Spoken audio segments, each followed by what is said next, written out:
بسم اللہ الرحمن الرحیم۔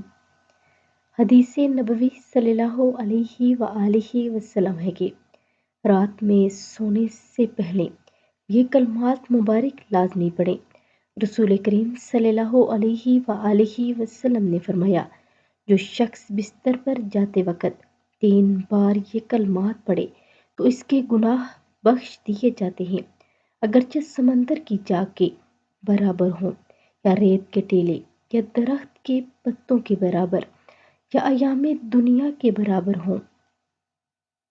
وہ کلمات مبارک یہ ہیں: استغفر اللہ العظیم الذی لا الہ الا هو الحی القیوم واتوب الیہ، کہ میں اللہ تعالی عظمت والے سے بخشش مانگتا ہوں جس کے سوا کوئی معبود نہیں، وہ زندہ قائم رہنے والا ہے، اور میں اسی کی بارگاہ میں توبہ استغفار کرتا ہوں۔